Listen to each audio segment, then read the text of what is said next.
হয় নিশ্চিতভাৱে দেখিবলৈ পোৱা গৈছে শাওণ মাহৰ প্ৰতিটো সোমবাৰে চিপাঝাৰ সমষ্টিৰ অন্তৰ্গত ঐতিহাসিক নাৰিকলী মন্দিৰত এনেদৰে ভিৰ কৰা পৰিৱেশ দেখিবলৈ পোৱা গৈছে। মোৰ সহযোগীয়ে দেখুৱাই আছে এয়া হৈছে চিপাঝাৰ সমষ্টিৰ অন্তৰ্গত নাৰিকলী মন্দিৰৰ দৃশ্য আৰু এনেদৰে শাওণ মাহৰ প্ৰতিটো সোমবাৰত নাৰিকলী মন্দিৰত এইদৰে ভিৰ কৰা পৰিলক্ষিত হৈছে আৰু আমি কিছু লোক আছে আমি তেওঁলোকৰ লগত আমি পোনে পোনে কথা পাতিবৰ কাৰণে চেষ্টা কৰিম।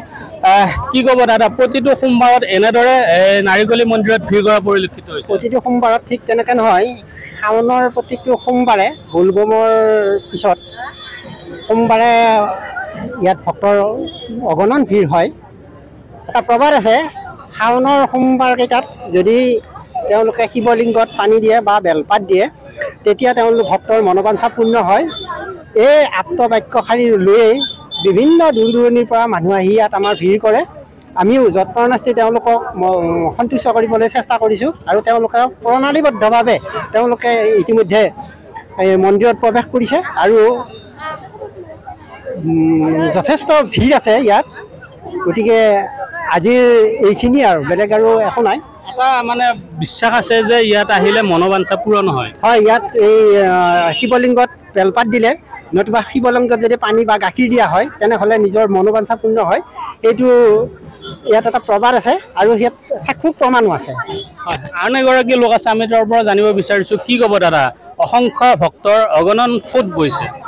আমাৰ এই শাওণ মাহত প্ৰতি বছৰে এই মানে ভক্তপ্ৰাণ ৰাইজ ইয়াত আহি মনোবাঞ্ছা পূৰণৰ কাৰণে আমাৰ মন্দিৰত পূজা অৰ্চনা কৰে আৰু আমিও যৎপৰোনাস্তিভাৱে আমি পৰিচালনা সমিতিৰ সদস্য হিচাপে আমি এই দৰ্শনাৰ্থী ভক্তপ্ৰাণ ৰাইজক আমি যিমান পাৰোঁ সন্তুষ্ট কৰিবলৈ চেষ্টা কৰোঁ।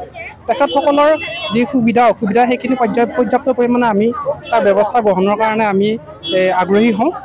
গতিকে আমাৰ ভাল লাগে, কাৰণ এই মাহটোত আমাৰ যিহেতু এটা উৎসৱমুখৰ পৰিৱেশ হয় আৰু ৰাইজেও আহি ইয়াত ভাল পায়, সকলোৰে মনোবাঞ্ছা পূৰ্ণ হয়।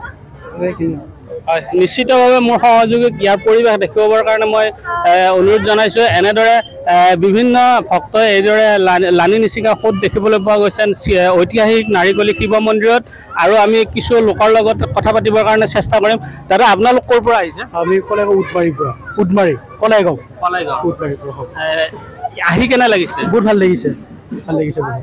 ইয়াতে এটা বিশ্বাস আছে যে মানে শিৱ মন্দিৰত পূজা কৰিলে বা কিবা মনৰ আশা পূৰণ হয়। হয়, বিশ্বাস আছে? বিশ্বাস আছে। হয়, হয়, এনেদৰে বিভিন্ন ঠাইৰ পৰা লোক অহা দেখিবলৈ পোৱা গৈছে আৰু মোৰ সহযোগীয়ে ইয়াৰ ভিতৰৰ পৰিৱেশ দেখুৱাবৰ কাৰণে কিছু চেষ্টা কৰিম। ভিতৰত যাম।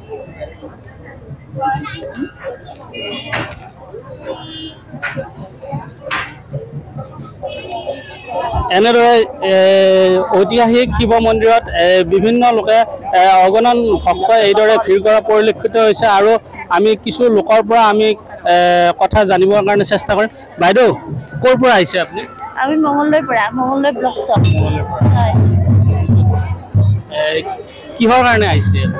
এনে মন্দিৰ দৰ্শন কৰিবৰ কাৰণে। হয়, আজি সোমবাৰ পালোঁ, শাওণ মাহৰ সোমবাৰ, আৰু ল'ৰা ছোৱালীকেইটা যাতে ভালে কুশলে ৰাখে, পৰিবাৰটো ভালে কুশলে ৰাখে। পূজা কৰিলে নে? হয়, তাতে চাকি তাকি দি থৈ আহিলোঁ। এতিয়া মন্দিৰ দৰ্শন কৰিম ভিতৰত। এটা বিশ্বাস আছে যে ঐতিহাসিক শিৱ মন্দিৰত পূজা অৰ্চনা কৰিলে মনৰ আশা পূৰণ হয়, আপুনি কি ক'ব?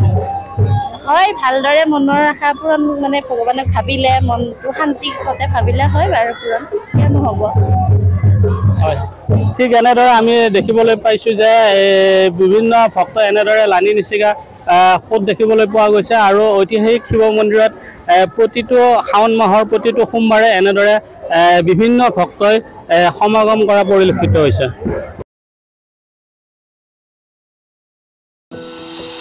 এনিভাৰত 24ৰ প্ৰথম প্ৰয়াস জুবিন গাৰ্গৰ গীতৰ প্ৰতিযোগিতা। জুবিনৰ গানে কি আনে?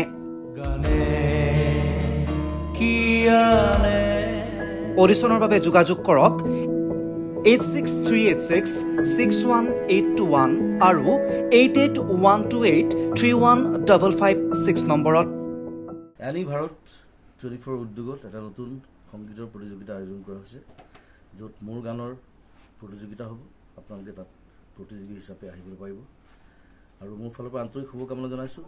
আৰু অনুষ্ঠানটোৰ নাম হৈছে গানে কি আনে। সকলোকে মৰম জনাইছোঁ, সকলোৱে আহক, ইয়াত অংশগ্ৰহণ কৰক। Thank you very much, love U.